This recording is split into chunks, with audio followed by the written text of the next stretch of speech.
Let's introduce Petri-Jaan Lahtve, who is professor of Tallinn University of Technology, TalTech. You are the person who started the project inside Ecolabnet project, printing some 3D structures for biochemistry synthesizers. Let's start a little bit. Yeah. So what's the aim? What was the aim of the project? Was to create new cultivation platforms for microbial cells. So since the beginning of industrial biotechnology, usually the same methodology has been used.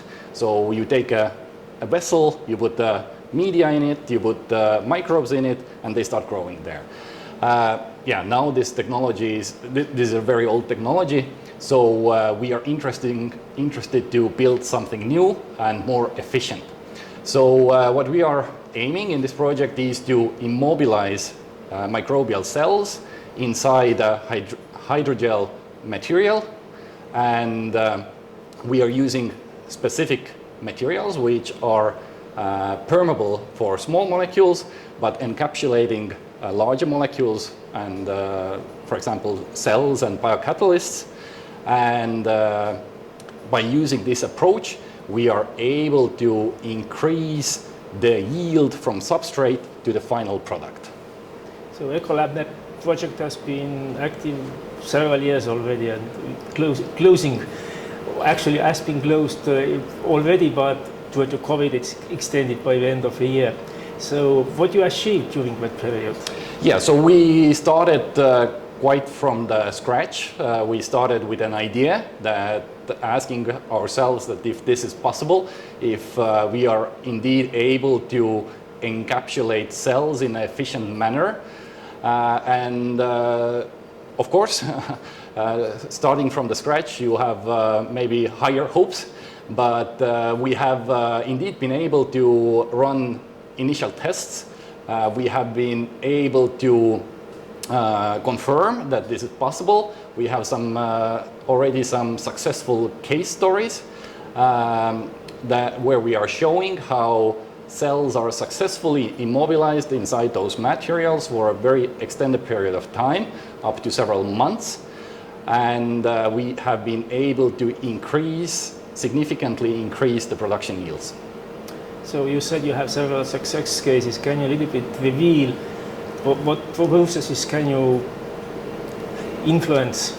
So it's in principle it's possible to produce any kind of molecule that you would produce with a microorganism. So it can range from producing ethanol as a biofuel to more expensive products as some food additives, for example, or pharmaceuticals. So at the moment we have been mainly using the more easily accessible organisms and products, and mainly show this with the production of ethanol, but with the same way we can easily go to higher cost molecules. For example, we are working with some antioxidants like carotenoids. With carotenoids, of course, the problem is that they are accumulated inside the cell, but we are engineering them to be secreted from the cell as well. We have been working with some flavor compounds like terpenes, and also with fatty acids that are also secreted from the cell. Can you make a beer? Yes. So this is also one product that we have been actually working with, because with beer it's important to produce ethanol, and indeed we have produced beer with immobilized cells, and we have demonstrated that we can make stronger beer compared to the conventional methods. How are your industry or company contacts? With how many companies you talk? Yeah, so this is still, we are still quite in an early stage. I would classify it's between TRL levels 3 and 4, the product. but there has been several companies who have been interested and even given out letters of intent when the methodology has been proven for their compound, then they would be interested in investing it.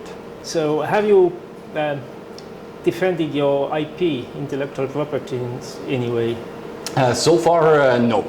So, but there are some aspects which we have already published, and it's possible to read from scientific journals, but there are some aspects that we are interested in protecting, and yeah, this is the direction where we are working at the moment. Thank you so much. That's a rather interesting interview. Would you like to add anything from your side what I didn't ask? Let me think. So maybe I would add that moving further with towards sustainable production, or with the sustainable production, then biotechnology processes are becoming more and more important, and they will be more and more implemented, and really finding some better methods or technologies how to implement them would definitely be an advantage for different companies. So we could maybe move away from large companies producing some chemicals, but more towards smaller on-demand production. And here we can think about production of pharmaceuticals at isolated places, and we can even think about producing chemicals and food and pharmaceuticals in space, for example.